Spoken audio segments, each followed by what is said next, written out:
In the top right, he's down 0-1. Can he come back? Classic.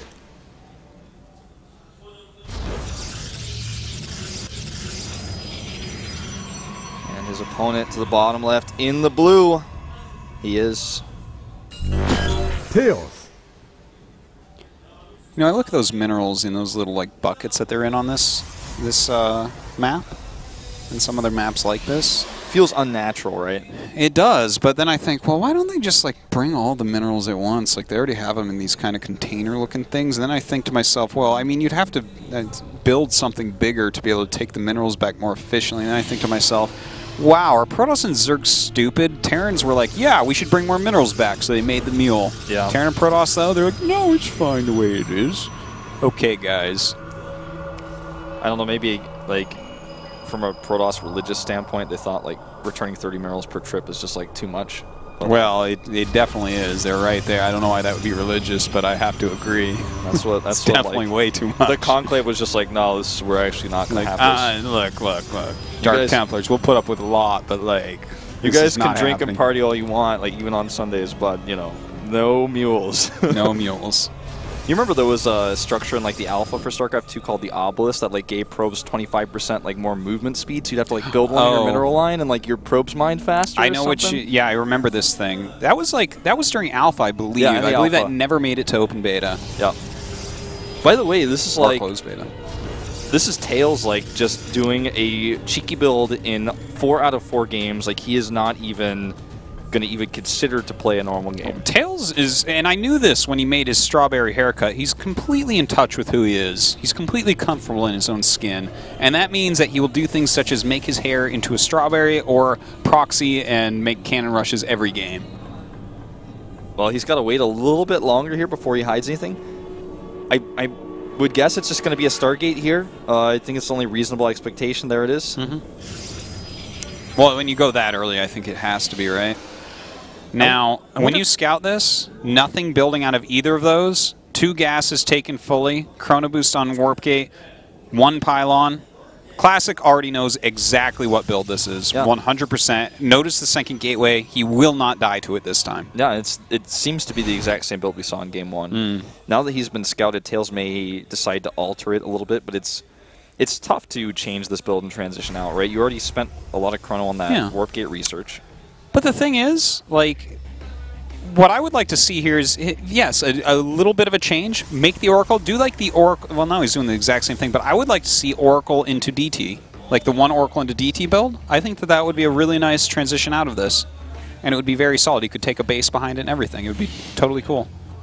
Yeah, or even, for me, like, Phoenixes instead. You know, it's tough to defend this, though, if you go Phoenixes, especially since it's, like, so obvious, right?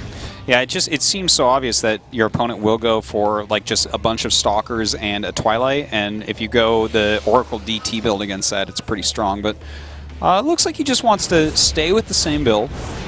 It's only going to have 1 Oracle here, of course, and I think that we might see Classic just go DTs as a counter because you know. You think so? He knows that he's going to unpower the Stargate, the Mothership Core, or the Oracle's going to be using all of its energy to attack, and then that is true, but. If I know that my opponent's going Blink Stalkers, I might go Immortals, which means I have a Robo.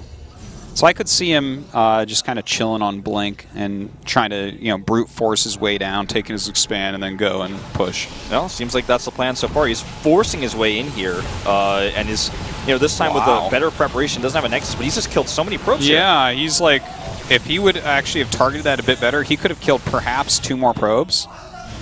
Or 1 to 2 more, easily. Or even more Stalkers. And I think he might just win the game anyways here, Artosis. I mean, look at this. It's just too greedy to go Blink this early, I feel. You don't have enough units.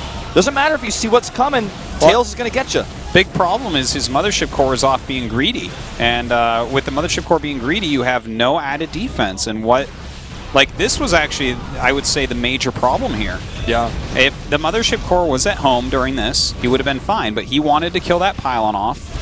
And he thought that he could defend with just, 3 Stalkers. And the answer to that is no, you cannot.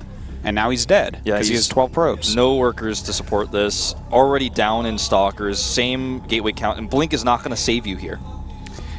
Tails does such a fantastic job of bringing people down into the area that he's comfortable with, where if you make one mistake, he knows how to kill you because he plays like this all the time, and you only play against us sometimes on the ladder. Yeah, this is like bringing it down to the lowest common denominator, essentially. Like, because I feel bad even calling it low. It's like it's a different interpretation of how to play this game, and that's the beautiful thing about StarCraft. You can play it however you want. Well, he has Blink. He's going to do his best. It's not going to be good enough, unfortunately. Yeah, I mean, with the Zealots here to help buffer, no way. No, even if they weren't, I think you could just make Stalkers non-stop and target probes and be fine. Like, it's pretty hard for Tails to figure out a way to lose this one. Yeah, there's no highlight reel coming out of this. That's it. Tails goes 4-0 in the group, and we'll take first place. GG. Wow. Not a single defeat for this man. He's going right back to Code S. Not every day a player switches region from Europe to Korea and then goes right into Code S. Well, I guess that does show confidence, and well-deserved, because he just crushed this group badly. I do feel like in both Game 2s, his opponents played kind of poorly against him. Like, that was an obviously greedy time to stay with the Mothership Core. I feel like anytime you scout anything proxied quickly with the Mothership Core, you have to send it home because you need it for defensive purposes. But he skipped that, and yeah, he's dead now. I wonder if he was just... I don't really know what was going through his mind. It's hard to say. I think he thought he was canceling the attack. Like, for instance, like we were talking about, if you do some sort of switch out of that, the thing is, if you already start the Stargate, you'll get the Oracle anyways, because an Oracle's never bad. But he probably thought, okay, he's probably making a Nexus. I'm going to kill this pylon. Yeah. But the thing is, that's a little bit greedy. It's not like he's going to build the Oracle and then go into Void Rays or Phoenixes, most likely, right? Like, that Stargate is there to make one unit. He's basically just trying to slow down the rest of the powering up at home, trying to supply block him, and just having that pylon there. So, cost him, though. You know, and I think Tails realized, okay, if I get a pylon up on the main base, I can just warp in units here. You not have the overcharge.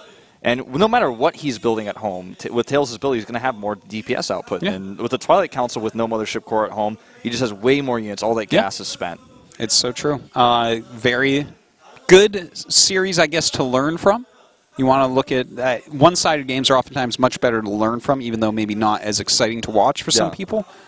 So if you're a Protoss player, I hope you have learned some things about greed and like rolling the dice and aggression and things like that in this series.